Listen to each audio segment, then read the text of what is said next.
Baik, selamat pagi teman-teman. Kita berjumpa lagi, kita ketemu lagi di pertemuan kita yang ketiga, chapter 3. Jadi kita sudah 2 kali ketemu kemarin, sekarang masuk ke minggu ketiga. Dan nanti di minggu keempat akan ada tugas. Dan kita akan masuk ke materi di minggu ketiga ini. Saya harapkan teman-teman dapat fokus dan tolong disiplin di kelas saya agar sesuai dengan jamnya sudah ada di tempat. Walaupun kita berjauhan, tapi ada di tempat dan mengikuti instruksi, mengikuti apa yang saya sudah minta. Tujuannya apa? Agar teman-teman juga tetap tidak berbeda dengan ketika kita bertemu muka di dalam kelas. Karena toh saya akan bisa juga mengajar lewat video. Jadi seakan-akan kita juga berhadapan atau seperti di kelas, hanya berupa video. Kalau sudah terbiasa nanti, ini juga menjadi kebiasaan yang baru dan kita bisa menerimanya dan bisa kita mengikuti apa yang dijelaskan, apa yang diajarkan. Tujuannya ya tentu agar kita bisa mengerti apa mata kuliah ini dan bagaimana aplikasinya nanti di dalam ketika kita sudah masuk ke dunia sekuler, dunia pekerjaan. Baik, kita masuk ke materi yang ketiga ini, di pertemuan yang ketiga.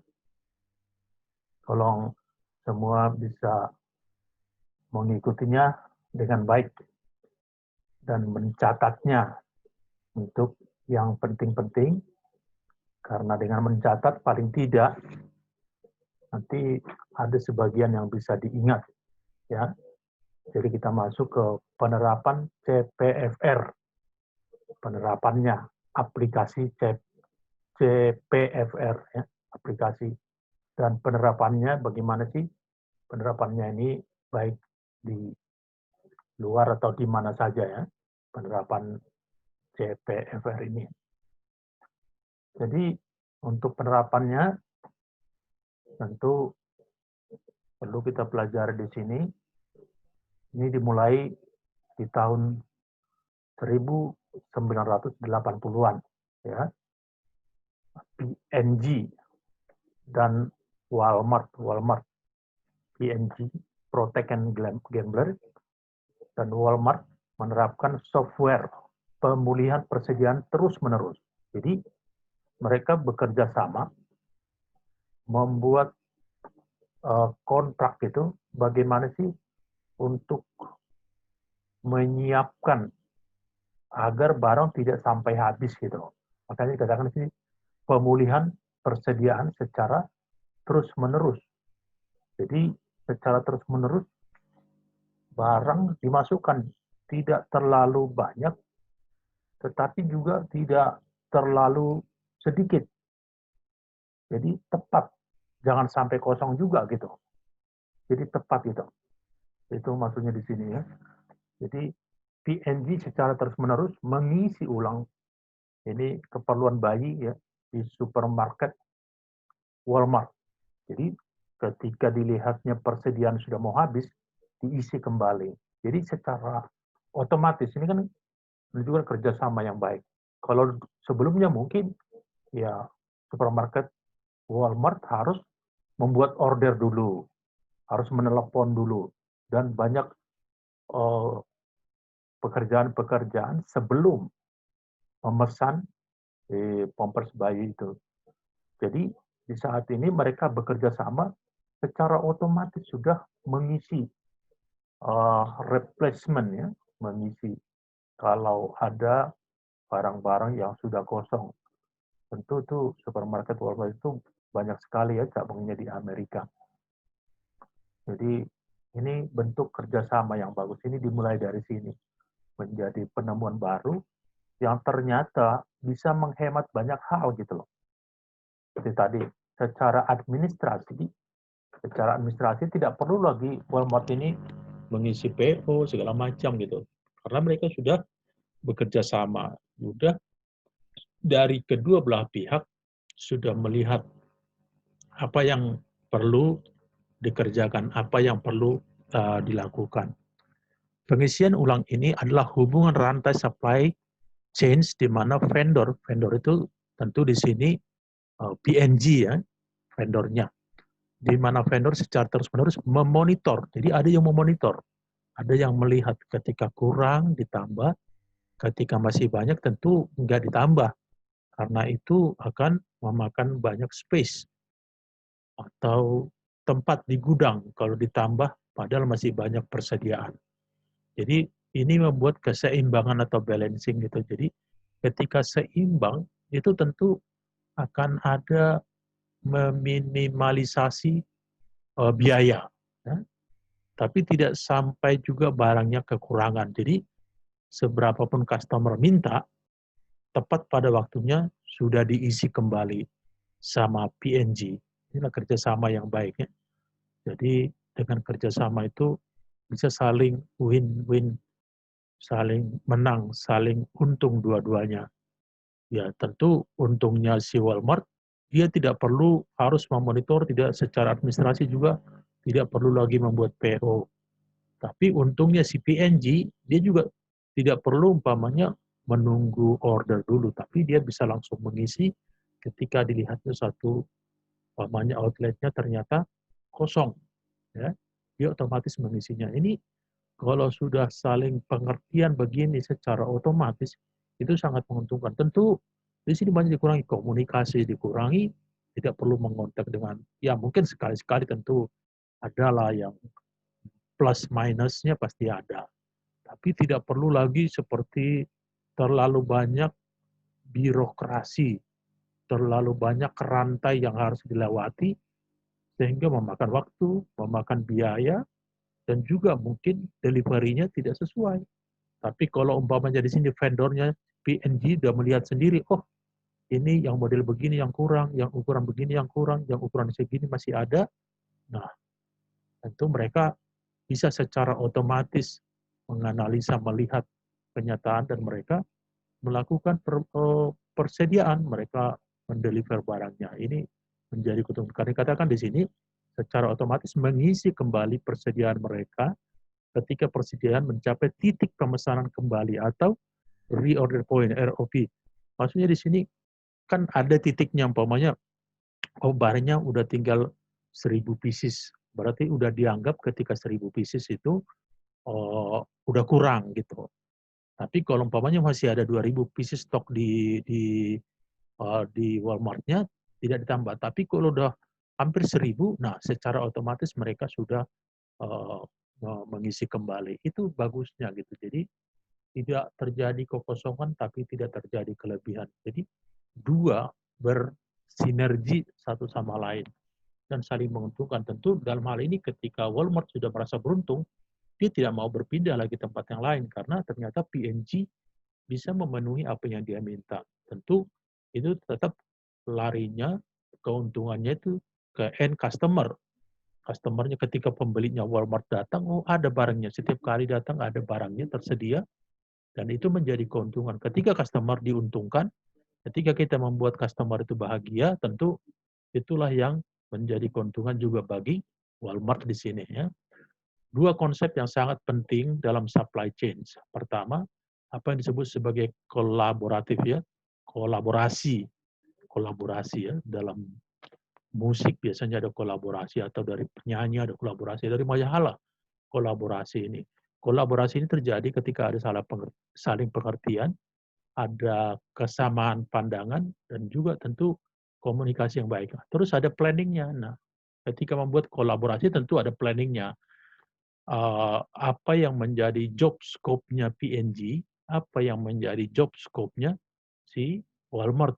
Jadi ada tahu, oh ini loh yang harus lakukan, itu yang kamu harus lakukan. Jadi kedua belah pihak itu bekerja sama. Biasanya di awal-awal tentu ada yang menjadi kendala biasa ya di awal. Tapi lama-kelamaan sudah saling menyesuaikan diri. Sudah tahu dia, pasti si PNG sudah mempelajari bagaimana kultur kerja di Walmart. Dia tahu, oh kultur kerjanya begini. Oh mungkin pas di tanggal 25 ketika gajian pasti permintaan akan banyak, dia tahu. ketika mungkin di bulan-bulan tertentu permintaan akan naik atau permintaan akan kurang. Nah, dengan demikian dia secara otomatis sudah bisa menyiapkan barang juga produksi.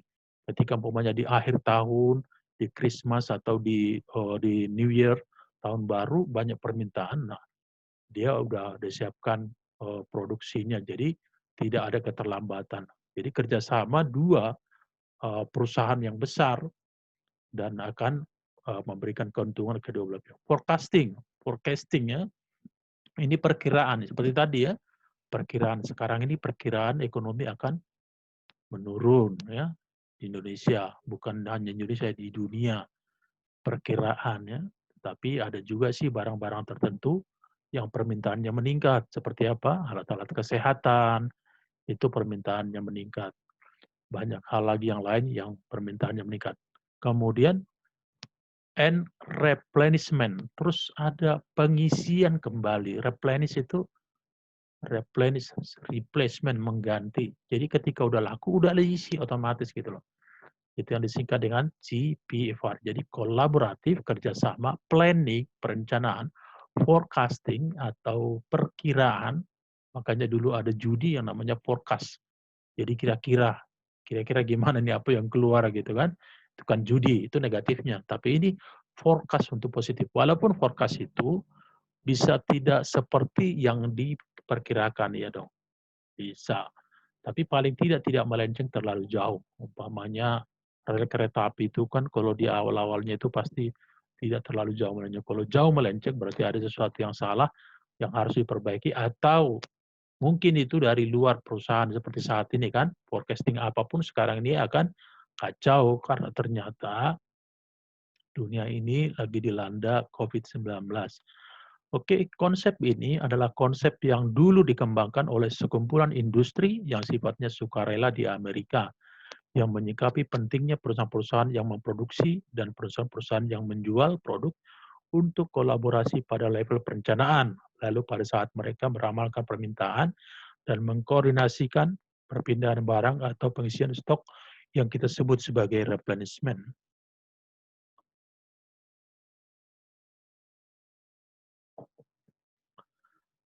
Di mana-mana kerjasama yang positif itu meningkatkan produktivitas. Meningkatkan produktivitas. Kerjasama juga akan memberikan kekuatan. Kalau zaman dulu ada kisah, umpamanya satu kuda bisa mengangkat maksimum 500 kilo barang zaman dulu. Kuda A 500 kilo, kuda B 500 kilo. Totalnya 1000 kilo. Jalan satu-satu. Sampai di tujuan 1000 kilo. Ternyata ketika kuda itu digabung, dikolaborasi ya, digabung ternyata bisa membawa barang lebih dari 1000 kilo. Tadi kalau satu-satu itu cuma 1000 kilo, 500 si A, kuda B 500 jadi 1000. Ketika digabung ternyata mereka bisa mengangkat 1200 kilo. Itu maksudnya ketika ada kerjasama. Kerjasama ini sangat bagus. Tentu kerjasama yang baik ya. Makanya dikatakan di sini, menyikapi pentingnya perusahaan-perusahaan yang memproduksi dan perusahaan-perusahaan menjual. Ya, produksi terus menjual. Kemudian mereka bekerja sama juga bukan hanya dengan antar produksi dan penjual, tapi juga mereka bekerja sama dengan permintaan atau customer dan juga bekerja sama dengan logistik perpindahan barang atau pengisian stok yang kita sebut sebagai replacement. Jadi semua dibuat kerjasama dan itu biasanya sangat baik karena kita jadi saling pengertian gitu. Makanya kalau perusahaan-perusahaan besar seperti Starter Corporation, Adidas, Nike, perusahaan-perusahaan MAP, perusahaan-perusahaan besar yang lainnya, kalau mereka mau ada project, umpamanya ekspor, itu ketika meeting mereka panggil semua, panggil tracking, panggil gudang, panggil logistik, panggil vendor, panggil consignee, dipanggil juga retailer. digabung di satu ruangan meeting. Ditanyakan apa yang bisa dibuat untuk memaksimalkan. Sehingga semua berjalan dengan smooth, berjalan dengan baik, dan tidak ada kesalahan. Kemudian masalah biaya juga jadi mereka ternyata bisa pangkas lebih baik. Itu artinya kegunaan dari kerjasama antar berbagai pihak untuk mewujudkan keinginan untuk memaksimumkan dan juga untuk memberikan kepuasan kepada end customer. 3 kata yang menunjukkan aktivitas yang sangat penting di sini. Yang pertama, planning, perencanaannya. Bagaimana kedua pihak ini melakukan perencanaan bersama. Ya duduk bersama dulu gitu loh. Duduk bersama dulu. Apa sih yang mau dikerjakan gitu. Dan bagaimana mengerjakannya.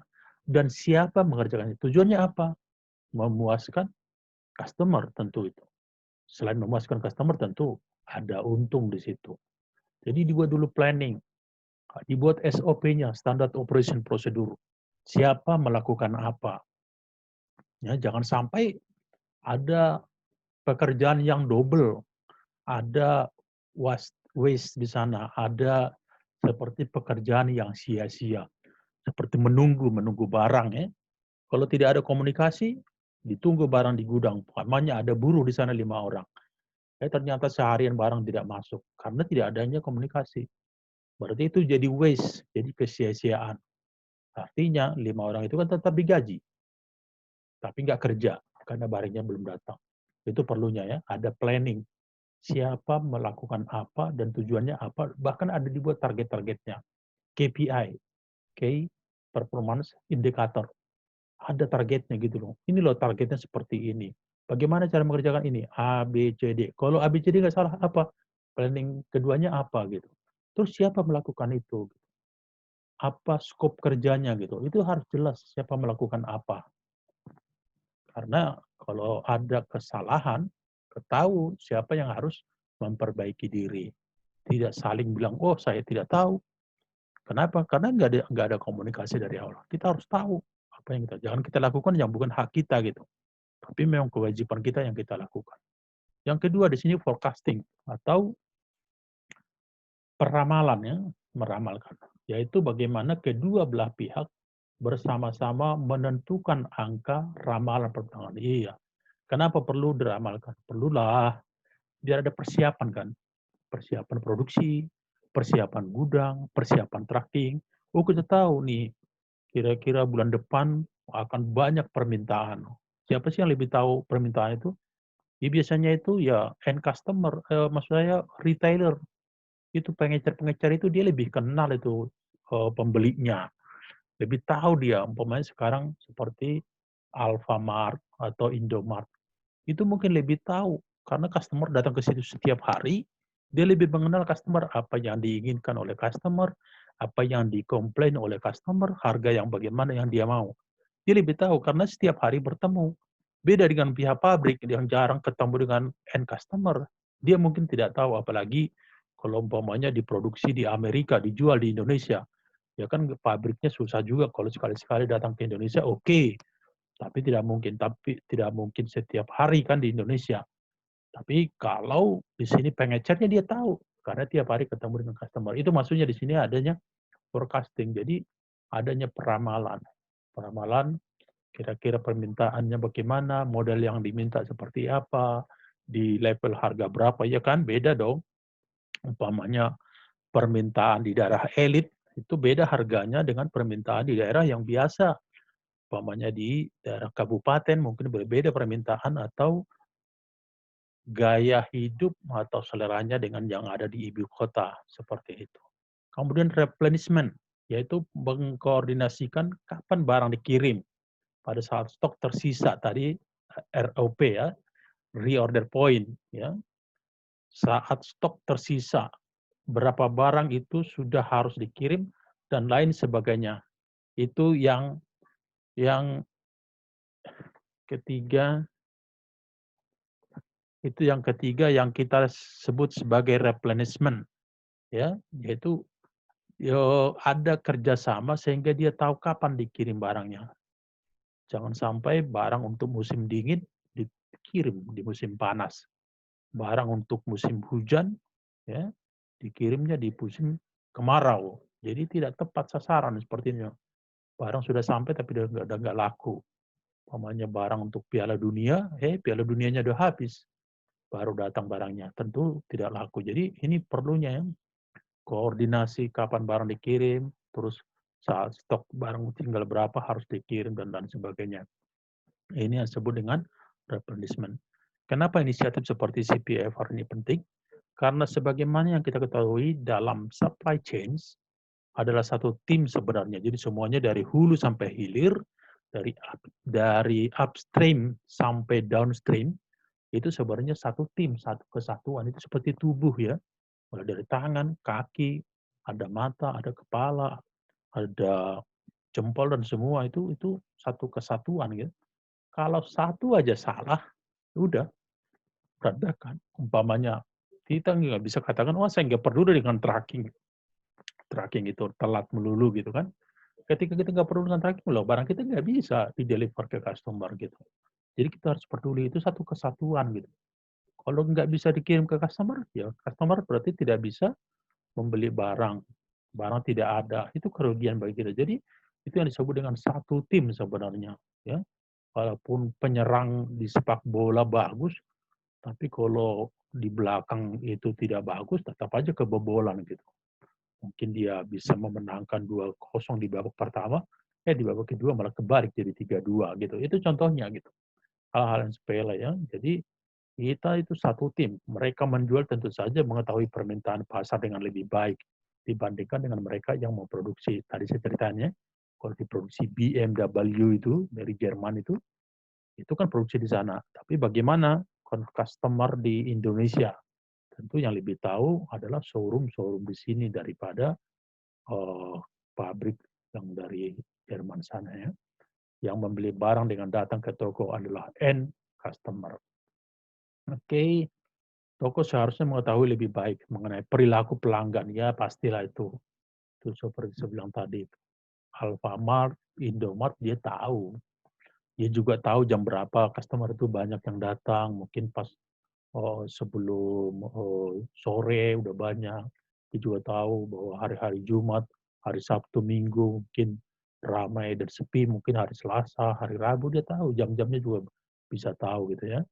Jadi retailer atau pengecar itu sangat mengenal customer mereka. Komplain juga dari customer mereka yang menerima pertama. Umpamanya ada barang ternyata sudah expire gitu, sudah tidak berlaku lagi, tidak bisa dikonsumsi lagi. Atau mungkin ada yang salah seperti itu dari package-nya, isinya berbeda gitu kan bisa aja gitu kan. Itu biasanya dikomplain sama end customer kepada retailer. Jadi retailer itu sangat menjadi apa namanya? Dia menjadi seperti bemper di depan yang menerima segala keluhan dan juga mungkin pujian dari end customer. Oleh karena itu diperlukan kolaborasi antara retail, misalnya yang menjual produk yang mungkin memahami karakteristik pelanggan dengan lebih baik, yang juga tahu data dan memiliki data permintaan secara detail dari hari ke hari, bahkan dari jam ke jam. Dengan pabrik yang memproduksi produk tersebut yang mungkin selama ini tidak memiliki akses tentang data permintaan yang ada di end customer. Sinkronisasi ini sangat penting ya. Kolaborasi, kerjasama, termasuk hal informasi. Dia dapat informasi dari customer apa gitu loh. Ya, customernya maunya apa gitu. Termasuk model-model gitu kan. Jangan sampai pabrik tetap aja memproduksi barang ternyata udah ketinggalan model. Pokoknya handphone lah ya. Kalau handphone yang udah canggih, ternyata handphone zaman dulu masih diproduksi juga yang mana laku kan. Itu tahunya dari mana? Ya tentu tahunya dari customer. Oh, customer membutuhkan apa? Handphone itu bukan hanya sekedar untuk komunikasi, tapi ternyata bisa internet, bisa foto, bisa rekaman, membuat video, bahkan ke depan ini kita nggak tahu apalagi yang mungkin bisa lebih dari situ. Kalau sekarang mungkin fitur-fiturnya ada 25, jangan-jangan nanti menjadi 250. So everything you can find, kita bisa kita temukan di sana. menjawab permintaan dari customer. Maka dikatakan di sini kolaborasi dan sinkronisasi itu sangat perlu. Jangan sampai juga salah menyampaikan informasi, ya, harus tepat. Kemudian kolaborasi inilah yang diatur dalam model yang disebut sebagai CPFR. Sebelum model ini terjadi, biasanya masing-masing punya forecast, ya. Pembeli punya forecast, orang tracking punya forecast, nanti orang gudang punya forecast, untuk provider punya forecast, retailer punya forecast masing-masing, karena tidak adanya kolaborasi, tidak adanya kesatuan pandangan gitu, informasi masing-masing, dan itu ketika masing-masing tentu itu juga menjadi suatu pemborosan secara waktu, pemborosan secara administrasi, tapi tidak tepat. Jadi di sini katakan punya forecast retail, punya perkiraan angka, pabrik punya perkiraan angka, bisa jadi untuk produk yang sama, untuk area market yang sama, dan untuk periode waktu yang sama. Angkanya bisa sangat berbeda. Umpamanya retail atau pengecer meramalkan permintaan bisa ada 1.000 contohnya. Pabrik malah meramalkan 500. Jadi tidak sinkron kan? Tadi 1.000, ini 500. Nah ini nggak sinkron. Tentu nanti retail dengan ramalannya itu ya belum tentu bisa seperti yang diramalkan oleh pabrik. Nah, bagaimana sih yang 1.000 sama yang 500, yang retail dengan yang pabrik ini bisa dikolaborasi, bisa disinkronkan sehingga kalaupun ada gap, perbedaan tidak terlalu jauh, ya. Inilah yang hendak dijembatani. Makanya jadi antara pabrik dengan retail itu harus dijembatani. Tentu dengan komunikasi. Inilah yang disebut dengan CPFR ini. Inilah yang hendak dijembatani oleh inisiatif yang disebut sebagai CPFR tadi. Sebetulnya ada beberapa prinsip yang menjadi landasan berpikir dari CPFR. Pertama, jika melakukan kerjasama pada saat meramalkan kebutuhan, maka informasi ini akan mengalir dari satu pihak ke pihak lain. Jadi nggak boleh main one man show. Dia main single terus, tidak mau kerjasama, ya. Dia kira bahwa hanya dia yang bisa, wah, tanpa saya yang lain tidak bisa apa-apa. Oh enggak, Bu. Masih banyak yang lebih pintar. Masih banyak yang lebih punya power. Kerjasama itu sangat luar biasa. Lihat aja, semut kecil-kecil, ya, kadang-kadang bisa sampai mengangkat belalang yang besar begitu dibandingkan semut. Karena apa? Kerjasama. Mereka angkat yang besar, bahkan bisa sampai mengalahkan yang lebih besar. Karena mungkin seperti belalang cuma satu, semut ribuan. Jangankan semut, singa aja kan kadang katanya bisa juga dikalahkan sama semut. Karena diserang secara bersama-sama, ya. Jadi benar yang dikatakan, persatuan itu menambah kekuatan, persatuan itu menambah eh, apa namanya, power, ya. Jadi bersatu kita teguh, bercerai kita rubuh, itu benar itu, ya. Gigi, lidi itu kalau cuma satu nggak bisa nyapu. Tapi ketika lidi itu disatukan satu sama lain, itu bisa menjadi sapu dan menyapu di halaman, ya.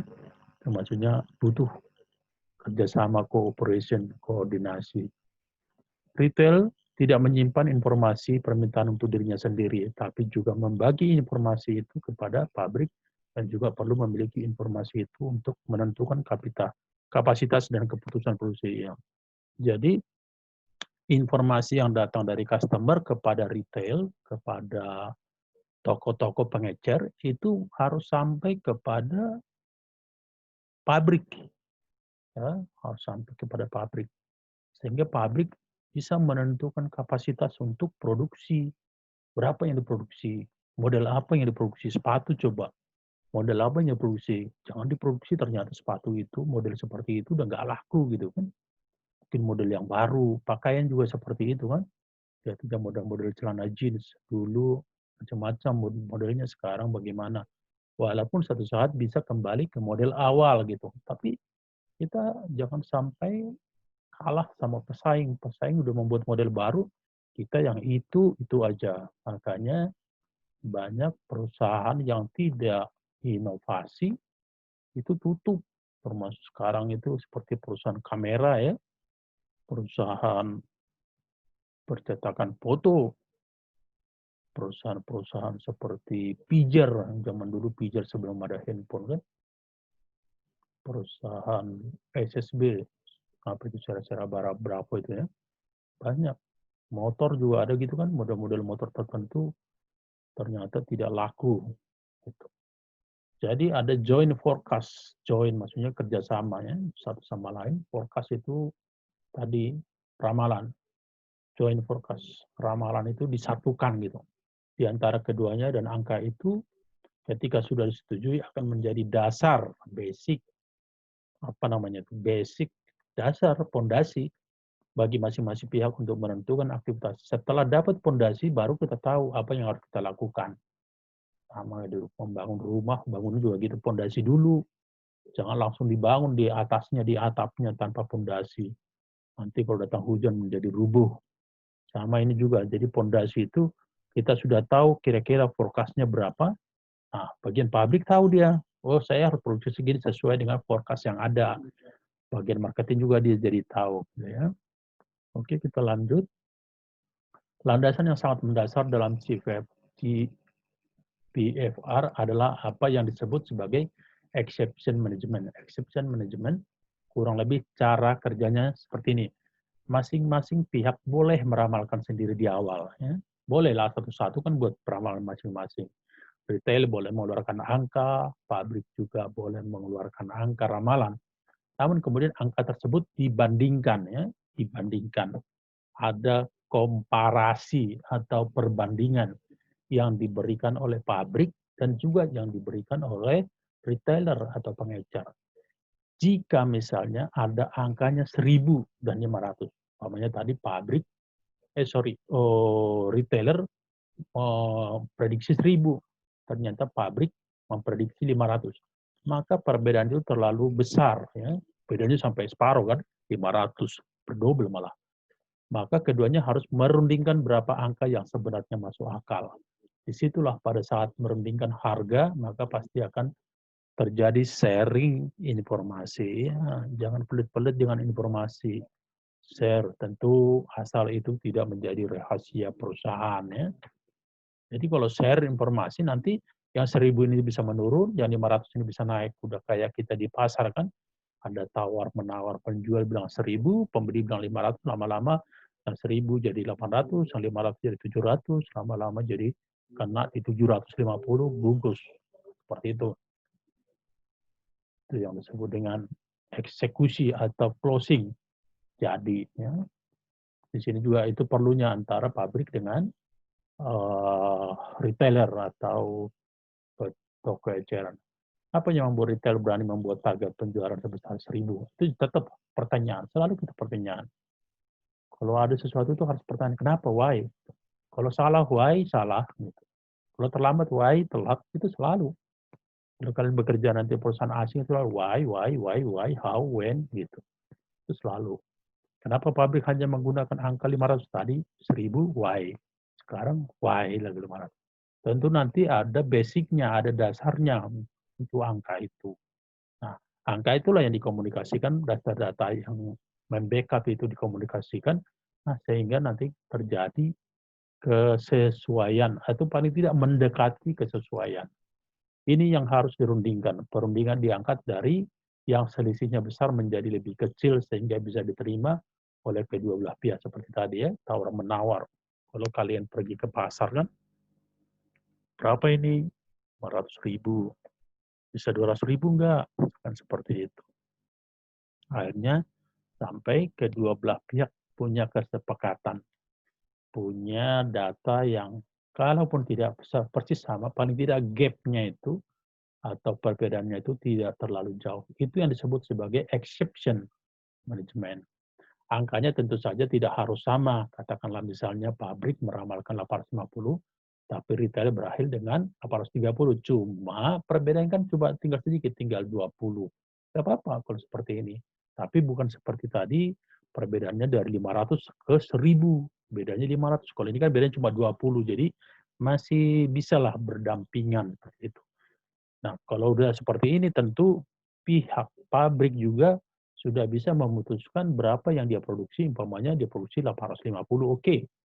Itu dia persiapkan apa 850 orangnya, berapa orang yang memproduksi, mesin yang dibutuhkan berapa, waktunya berapa lama, sehingga bisa sampai kepada customer gitu. Itu karena ada komunikasi dua belah pihak. Coba tadi, oh menurut pabrik cuma 500, tapi menurut customer, menurut retailer 1000. Nanti ternyata kalau benar 1000, yang diproduksi cuma 500, berarti kan kekurangan, tidak ada barang menjadi langka di pasar. Jadi itu di bawah batasan perbedaan yang bisa diterima, maka masing-masing divisi bisa berjalan. Itu konsep yang disebut sebagai exception management. Ya. Ada yang disebut dengan volume, ini yang tadi ya, yang kita jelaskan, ada orang-orang secara sukarela untuk membuat CPFR ini. Makanya disebut sini Voluntary Industry Commerce Solution atau Fixed Association. Jadi ini asosiasi ya. Yang pertama mereka tentukan strategi dan perencanaan. Tadi kan ada kolaborasi antara pembeli, antara pengecer, dengan vendor, dengan logistik, dengan warehouse, ada kerjasama. Makanya juga di sini strategi dan perencanaan. Menyusun aturan main untuk hubungan kerjasama dan pembagian bauran produk. Iya, ada aturan mainnya ya. Namanya tim sepak bola itu ada aturan mainnya, siapa yang jadi kiper, siapa jadi penyerang. Jangan kiper ikut menyerang, lama-lama dia yang jebol sendiri gitu. Walaupun kadang-kadang ada yang seperti itu, tapi tidak sepanjang jam pertandingan gitu. Jadi ini juga begitu, udah ada strateginya, ikutin aja strateginya. Biasanya kan strategi itu kan atau perencanaan itu udah dibuat, udah dipikirkan oleh orang-orang yang ahli di bidangnya. Jadi jangan kita merasa wah strategi gitu-gitu nggak benar.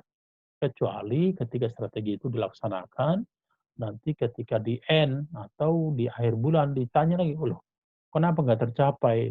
Kalau pertama mungkin ada sesuatu yang salah, di kedua, di kuartal kedua dicek lagi. Kalau ternyata kuartal kedua malah bukan hanya mencapai sasaran, bahkan over target, melebihi target malah. Nah, berarti kan strategi itu bagus. Tapi kalau sampai beberapa kuartal ternyata tidak mencapai target, nah tentu itu menjadi pertanyaan besar. Ada apa? Berarti kalau tidak mencapai target, strategi A harus diganti dengan strategi B. Gitu ya. Yang kedua, manajemen permintaan dan penawaran. Peramalan permintaan pelanggan dan pemesanan serta kebutuhan pengiriman sepanjang horizon perencanaan. Planning horizon ya. Jadi sebenarnya ini kolaborasi manajemen permintaan dan manajemen penawaran. Ya. Toh pada akhirnya memang yang customer bila dia bisa kita penuhi permintaannya, dua-duanya ini kan saling untung gitu. Pihak produk, pihak pabrik juga merasa untung karena barang laku, tapi pihak pembeli juga merasa untung karena customer-nya ternyata membeli banyak. Dan itu kan menjadi keuntungan juga bagi customer dan semua. Jadi di sini tidak ada yang win-loss, tapi semuanya win-win. Jadi saling beruntung, saling menguntungkan. Tidak boleh hanya kita yang untung, tapi semua. Ketika hanya kita yang beruntung di suatu waktu tertentu, oke lah. Tapi kan besok kan customer tahu, itu orangnya curang, cuma dia yang untung, saya rugi. Dan ketika itu terjadi, tentu dia tidak mau lagi kerjasama, dia tidak menjadi pelanggan yang setia lagi. Kemudian eksekusi. Eksekusi ini nggak selalu negatif ya, eksekusi. Bukan umpamanya orang yang dihukum mati terus dieksekusi, bukan itu maksudnya. Aktivitas kinerja seperti melakukan pemesanan pengapalan dan pengiriman penerimaan, persediaan, produsen transaksi, penjualan, dan melakukan pembayaran. Ini udah action ini. Ya. Action. Kapan barang diterima? Kita udah tahu dong, umpamanya akhir tahun di Eropa, musim dingin. Ya. Desember musim dingin. Kira-kira dari Indonesia, kalau dari Indonesia, ke Hamburg, ke Southampton, ke Rotterdam, Düsseldorf, Bremen atau Bremenhaven, Vienna, Austria, atau beberapa lokasi lain di Eropa. Dari Indonesia itu kan bisa transit time-nya paling cepat Southampton itu NWK itu bisa 19 hari, bisa 21 hari, bisa 25 hari. Nah, kalau mereka butuhkan di musim dingin di akhir Desember, tentu kita di November sudah kapalkan dari Indonesia agar sampai di sana tepat di Desember dan bisa dijual dan laku. Kalau COVID belum, kalau COVID sudah tidak ada ya. Kalau sekarang ini kan orang juga berpakaian, beli pakaian juga belum tentu dipakai karena hanya stay at home. Tapi ini secara umum seperti itu. Jadi kita tahu, ini mau Piala Dunia, ini mau ada Liga Inggris. Tentu pakaian-pakaian yang berhubungan dengan Liga Inggris, kaos, jersey, kaos kaki, sepatu, jaket, handuk, dan lain-lain, tentu dikirim tepat pada waktunya. Jangan dikirim nanti setelah ternyata pertandingan sudah selesai atau kejuaraannya sudah dalam masa libur gitu ya. Yang keempat, analisa, memonitor hasil dari perencanaan dan pelaksanaan, menilai hasil dan matriks kinerja berbagai dengan mitra bisnis dan penyesuaian. Nah, ini menarik sekali ya melihatnya. Dianalisa semuanya. Kenapa sih di Indonesia biaya logistik itu tinggi? Ada nggak sih yang memonitor? Mungkin peraturannya bagus, tapi pelaksanaannya nol. Seperti beberapa hari lalu, saya dapat informasi pengiriman barang ke beberapa lokasi di Sumatera Utara dari Jakarta itu hampir sama dengan biaya pengiriman dari Jakarta ke Toronto, Kanada. Hampir sama ke Kanada dengan ke Sumatera Utara. Kenapa? Ketika kita ke Sumatera Utara, banyak pengeluaran, baik retribusi, uang siluman, uang escort atau pengawalan. Ketika kita melewati 6 provinsi, ya tentu ada 6 retribusi yang harus dibayar. Seakan-akan kita melewati 6 negara gitu loh. Sehingga logistik di Indonesia itu sangat tinggi biayanya. Seperti tadi saya bilang, ke Sumatera Utara, ke Sibolga, itu bisa 50 juta, 45 juta hanya satu 40 kontainer. Padahal ke Kanada cuma hampir segitu, 2.900 US dollar. Jadi sangat berbeda sekali. Nah itu, kenapa? Ini analisa, monitor, evaluasi itu perlu. Apakah sesuai dengan rencana dalam pelaksanaannya. Kemudian nanti dilihat matriks kinerjanya. Ya seperti usulan teman-teman itu ya harus tegas gitu. Kalau ada pungli-pungli, ada pungutan liar, ada uang siluman, itu harus tegas. Kalau tidak, Indonesia tidak bakal bisa bersaing dengan negara lain. Kenapa? Kita tahu sendiri yang dikeluarkan oleh Bank Dunia, yaitu ada penilaian indikator logistik ILP, indikator logistik Indonesia atau dunia. Indonesia cuma peringkat 46. Peringkat 46 di ASEAN Indonesia paling jelek di ASEAN. Di dunia Indonesia peringkat 46. Itu sudah meningkat sebelumnya peringkat 63 atau 65. Sudah meningkat, tapi tetap masih jauh dibandingkan negara-negara ASEAN. Memang di Indonesia itu kan beda. Kalau dibandingkan dengan Singapura yang hanya pulau kecil, dibandingkan Indonesia yang dari Sabang sampai Merauke, 17.000 pulau lebih, itu sangat berbeda lah memonitor itu. Dan juga dari infrastruktur yang ada. Jadi itu menjadi satu tantangan bagi Indonesia untuk bisa bersaing. Kenapa? Ketika Bank Dunia dari Washington itu mengeluarkan indikator dari logistik seluruh dunia, Indonesia nomor 46. Nah, tentu investor itu akan melihat ternyata Indonesia banyak tantangannya.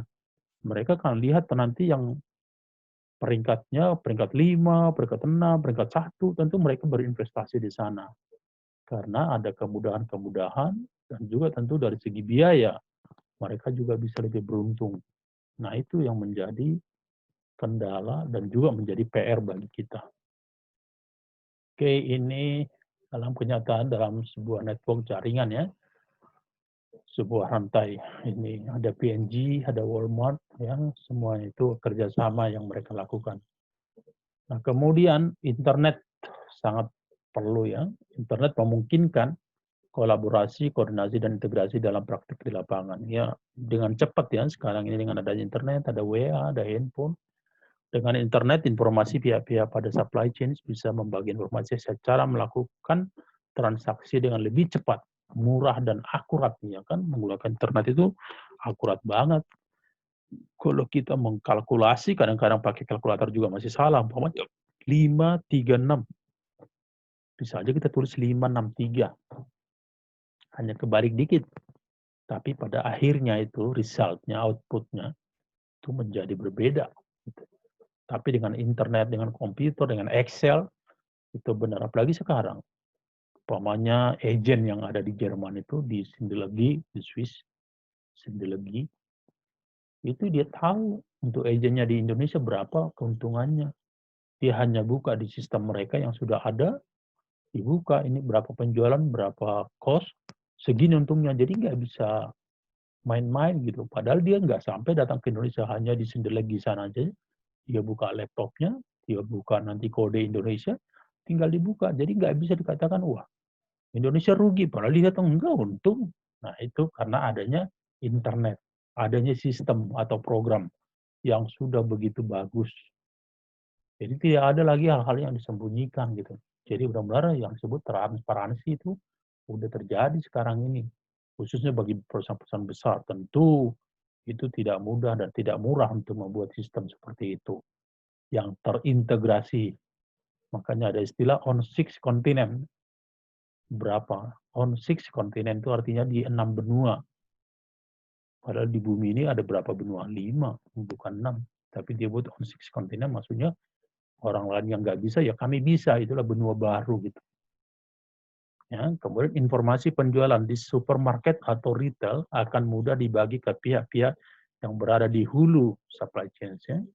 Kan kalau retail itu kan menjadi downstream-nya, downstream. Yang di hulu itu menjadi upstream-nya. Jadi informasi dari downstream bisa masuk ke upstream, masuk ke pabrik. Sehingga dia tahu memutuskan apa yang harus dikerjakan. Kemudian aplikasi internet dalam konteks rantai pasokan dapat menerapkan electronic procurement ini untuk menghindari orang-orang yang bermain curang. Kalau udah pakai e-procurement kan itu memang terbuka. Siapa yang kasih harga yang lebih paling bagus, saya nggak bilang paling murah ya, paling bagus itu. Jangan karena murah jadi murahan, bukan seperti itu. Ya, yang paling bagus. Kemudian electronic fulfillment atau e-fulfillment ya. Jadi ini yang menjadi perlu kita pelajari, bekerja sama, buat teamwork. Kayak dikatakan, good leader need good team. Good leader need good team. Good team need good leader.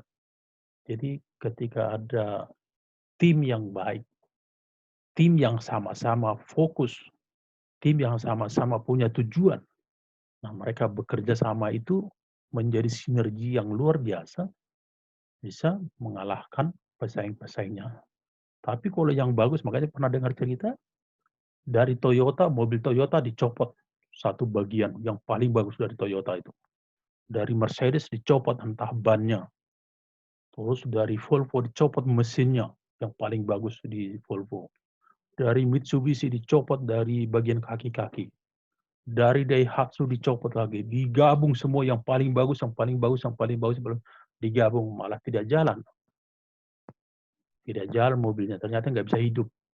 Nah, maksud saya di satu tim memang tidak ada yang sempurna. Tapi kalau kerjasama yang kurang sempurna dengan yang lebih baik, yang kurang pintar dengan yang lebih baik, itu kerjasama itu menjadi suatu tim yang solid. Baik, sampai di sini pertemuan kita. Tetap semangat belajar mandiri dan jangan lupa masker ya, memakai masker untuk menghindari kita dari sakit penyakit yang sekarang ini ada. Saya harapkan teman-teman tetap semangat, tetap berusaha. Saya katakan minggu depan akan saya kasih tugas di minggu pertemuan kita yang keempat, chapter 4. Jadi tolong dibaca-baca lagi materi yang sudah saya bagi, agar minggu depan paling tidak ya tidak menjadi ketinggalan gitu ya.